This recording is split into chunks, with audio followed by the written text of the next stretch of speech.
Sir నమస్తే sir. నమస్తే అండి. సార్ సుందరరామరెడ్డి గారు మరొక కాలర్ నెంబర్ రెడీగా ఉంది. ప్రసాద్ గారంట. సో ప్రసాద్ గారికి లైవ్లో కాల్ చేసి మాట్లాడదాం. డెఫినెట్గా. రైట్.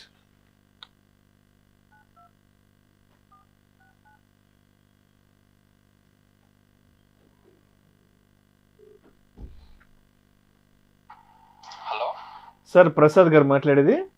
అవును సార్. సార్ నమస్తే సార్, నేను విష్ణుని మాట్లాడుతున్నాను సార్, సుమన్ టీవీ నుంచి సార్. నమస్తే నమస్తే సార్. సార్ నమస్తే సార్, ఎలా ఉన్నారు సార్?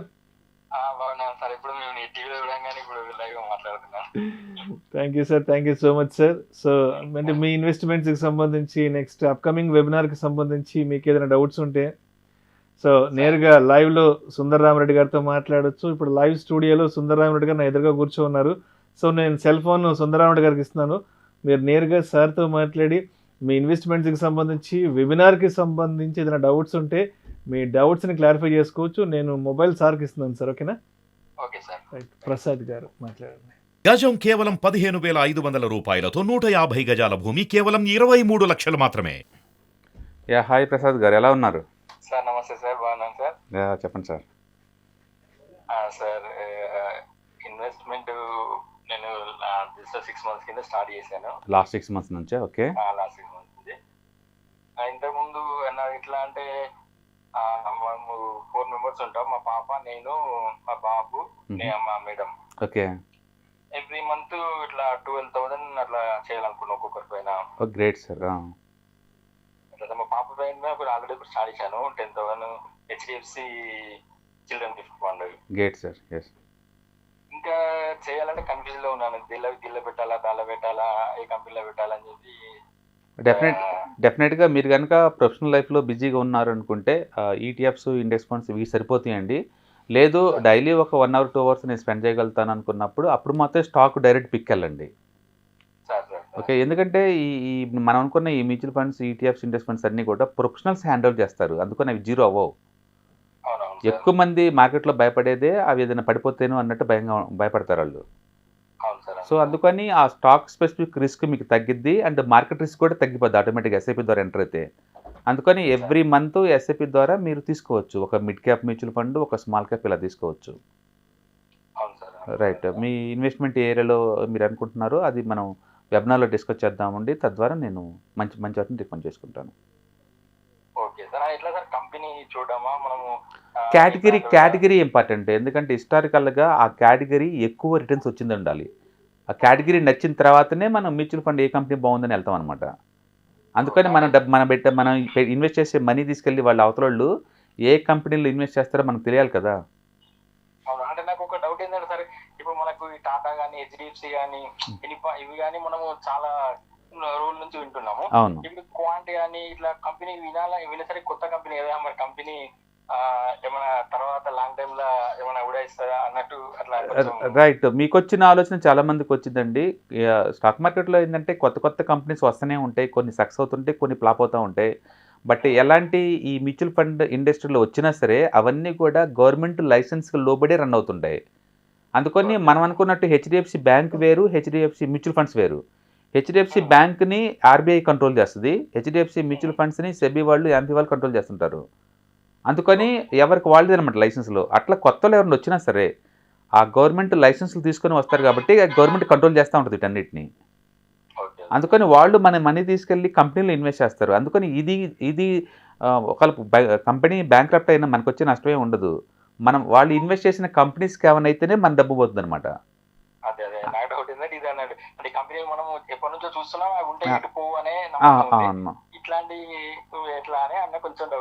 ఓకే ఓకే, పర్వాలేదండి, పెట్టుకోవచ్చు ఎక్కడైనా సరే. స్టాక్ మార్కెట్లో ఏంటంటే సెబీ వాళ్ళు ఫుల్ టైట్ కంట్రోల్ చేస్తూ ఉంటారు. వాళ్ళు ఎవ్రీ మంత్ కూడా ప్రతి మ్యూచువల్ ఫండ్ కంపెనీ కూడా డబ్బులు తీసుకుని పబ్లిక్ దగ్గర నుంచి ఎక్కడ పెట్టారు, ఏ దాంట్లో పెట్టారు, ఎంతెంత పెట్టారు అవి మొత్తం ట్రాక్ చేస్తూ ఉంటారు. వాళ్ళు కస్టమర్ దగ్గర నుంచి ఎంత ఛార్జ్ చేస్తున్నారు ఇవన్నీ కూడా. అందుకని మనం ఎవ్రీ ఇయర్కి ఒకసారి అది మ్యూచువల్ ఫండ్ పర్ఫార్మెన్స్ సరిగా లేదు అనుకుంటే మనం ప్రస్తుతాన్ని పాస్ చేసేసి ఇంకొక 1 year టైం ఇస్తాము. అప్పటికి అది పికప్ కాలేకపోతే దాన్ని కంప్లీట్గా క్లోజ్ చేసుకొని మనం వేరే దానికి మూవ్ అవుతూ ఉంటాం అనమాట. అందుకని మనం మ్యూచువల్ ఫండ్లో ఉన్నప్పుడు బై అండ్ ఫర్గెట్ కుదరదు. ఎవ్రీ 2 yearsకి ఒకసారైనా అప్డేట్ చేసుకుంటూ ఉండాలి అది బాగా పనిచేస్తుందా లేదా అని. అవును. ఎందుకంటే ఈ గోల్డ్ కొన్నా, ల్యాండ్ కొన్నా, ఈ బ్యాంకుల్లో పెట్టినా సరే ఎప్పుడు పెట్టినా సరే ఒకేలా కొత్త రిటర్న్స్. అవి రోజు చూడాల్సిన అవసరం ఉండదు. బట్ స్టాక్ మార్కెట్ అలా కాదనమాట. కంపల్సరీ ఎవ్రీ ఇయర్ ఒకసారి రివ్యూ చేస్తూ ఉండాలి, ఇది కరెక్ట్గా ఉన్నాయా లేవా అనేది. అవును, ఎందుకంటే చాలామంది ఎల్ఐసిలో పెడతారు, నెలకి 5,000 అంటారు, సంవత్సరానికి 50,000 అట్లా పెడతా ఉంటారు. తీరా చూస్తే 3%, 4% కన్నా ఎక్కువ రాదు. వీళ్ళు అనుకున్నది ఏజెంట్లు వాళ్ళు మనకు అందుబాటులో ఉండి పెట్టిస్తారు, వీటికి ఎవరు గైడెన్స్ చేయడానికి ఎవరు లేరు. అవును. ఈ మధ్య మీ యూట్యూబ్ లో మీ ఛానల్ చూసినప్పటి నుంచి కూడా కొంచెం డేర్గా ఇన్వెస్ట్మెంట్ అవును, మొదట్లో కొంచెం తక్కువ పెట్టేసి మీరు కంఫర్ట్గా ఫీల్ అవుతున్నారు, ఇట్స్ ఓకే అనుకున్నప్పుడు మీరు దాన్ని పెంచుకోవచ్చు అనమాట. అందులో ఇలాంటి ప్రోగ్రామ్లు ఎండలేనప్పుడు మీకు అర్థమైంది లీగల్గా ఫ్రేమ్వర్క్ ఏం జరుగుతుంది, బ్యాక్గ్రౌండ్లో ఏం జరుగుతుంది, వీళ్ళ అమౌంట్ తీసుకెళ్ళి ఏ కంపెనీలో పెడుతున్నారు, వాటిని ఎలా చూసుకోవచ్చు, ఇవన్నీ మీకు అర్థమవుతూ ఉంటాయి అనమాట. ఇవాళ రేపట్లో స్మార్ట్ ఫోన్ వచ్చిన తర్వాత అందరూ ట్రాక్ చేస్తున్నారు, అందుకని ట్రాన్స్పరెన్సీ ఉంది. ఎంతైనా చేసుకోవచ్చు అండి. మీరు ఎంత మంత్లీ మీరు ఎప్పుడైనా ప్రాఫిట్ బుక్ చేసినప్పుడు ఏంటంటే మీకు ఎంత ఇన్కమ్ వచ్చిందని దాన్ని బట్టేసి ఐటీ ఉంటుంది అనమాట. మీరు ప్రాఫిట్ బుక్ చేయలేదనుకోండి, ఐటీ ఇన్కమ్ మీదగా వచ్చి ట్యాక్స్లు, అందుకని ఐటీ గురించి పెద్ద ఇబ్బంది ఉండదు.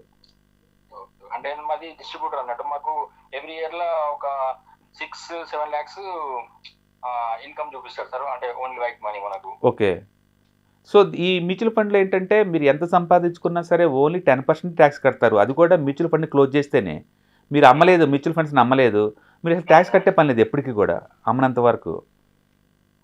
ఓకే, బహుశా ఇది ఒక 5 కోట్లు 10 కోట్లు అలా అయిందనుకోండి, అప్పుడు ఎవ్రీ మంత్ ఒక 5 లక్షలు 10 లక్షలు పెట్టారనుకోండి విత్డ్రాలు, అప్పుడు మీరు కట్టాల్సి ఉంటుంది.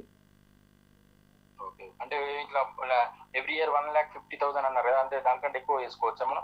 నో, చేసుకోవచ్చు. మీరు ఒకసారి మీరు ఆల్రెడీ ట్యాక్స్ ఫైల్ చేస్తున్నారు కాబట్టి మీ చార్టెడ్ అకౌంటెంట్తో మాట్లాడండి, ఇలా మ్యూచువల్ ఫండ్ కడదాం అనుకుంటున్నాను, ఎంతవరకు విత్డ్రాల్ చేసుకోవచ్చు అని. అప్పుడు మోర్ క్లారిటీ మీకు వస్తుంది అనమాట. ఓకే, ఏదైనా సరే మీరు లాంగ్ టర్మే కాబట్టి అర్జెంటుగా విత్డ్రాల్ ఏం చేయట్లేదు కదా. సో మీకు మీరు ఆ విత్డ్రాల్ చేసినందుకాలు మీకు ట్యాక్సేషన్ ఇష్యూస్ ఏమి ఉండవు. Okay, right sir, all the best. Yeah, thank you.